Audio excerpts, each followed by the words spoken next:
वंशागति का आणविक आधार, ये आपका यूनिट सेकेंड में चालू होता है। ये छठा चैप्टर है। यूनिट सेकेंड का ये क्या है? छठा चैप्टर है। और छठा चैप्टर में आपका चालू होता है वंशागति का आणविक आधार। इसको अंग्रेजी में अगर चैप्टर का नाम हम लोग कहेंगे तो कहेंगे हम लोग कि मॉलिक्यूलर बेसिक ऑफ, क्या कहेंगे? Molecular basic of inheritance. इस चैप्टर में सबसे पहले हम लोग यह देखेंगे कि पूरे चैप्टर में ओवरऑल हम लोग को पढ़ना क्या है। तो पढ़ना है हम लोगों को टॉपिक, उसे कहते हैं कि जो हमें इस चैप्टर में हमें जानकारी हासिल होगी, वो जानकारी हासिल होगी हमें किसके बारे में? तो डीएनए के बारे में। किसके बारे में? डीएनए के बारे में। आनुवांशिक, यानी सबसे पहला जो टॉपिक है आपका डीएनए ही है। और दूसरा टॉपिक है आनुवांशिक पदार्थ की खोज।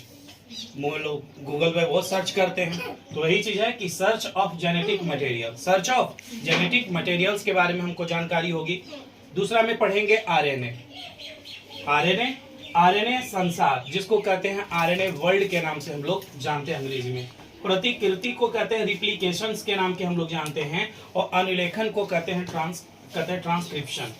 अनुवांशिक कूट हो गया।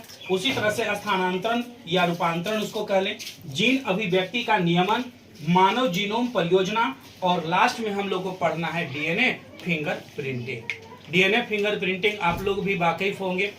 जितने भी देखते हो मर्डर होता है, सीआईडी वाईडी आप लोग देखे होंगे।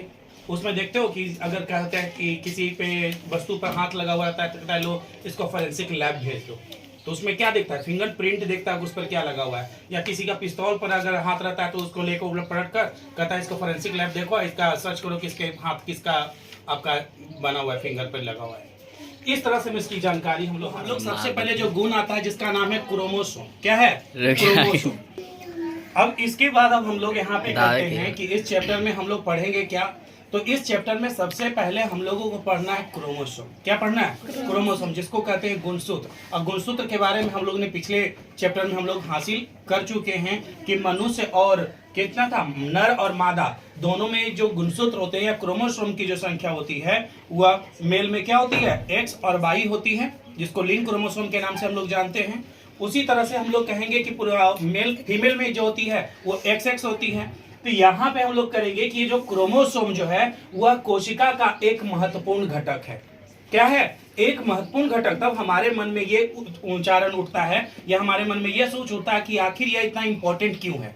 तो इंपॉर्टेंट हम इसे कहते हैं क्योंकि यह पैतृक गुणों के संचरण के लिए, पैतृक गुण मतलब माता पिता के जो गुण होते हैं उनके संचरण के लिए उत्तरदायी जीन को, पैतृक मतलब वो जो अपने हम लोग पूर्वजों का जो आ रहा है पैतृक संपत्ति हम लोग देखें, है ना जी। पैतृक संपत्ति मतलब क्या होता है कि जो हमारे पूर्वजों का दिया हुआ जो संपत्ति है, तो उसी तरह से कहेंगे कि पैतृक गुणों के संचरण के लिए उत्तरदायी जीन को एक पीढ़ी से दूसरे पीढ़ी में ले जाया जाता है या पहुंचाता है। इसीलिए इसे हम लोग क्रोमोसोम को क्या कहते हैं? कोशिका का एक महत्वपूर्ण घटक के नाम से हम लोग जानते हैं।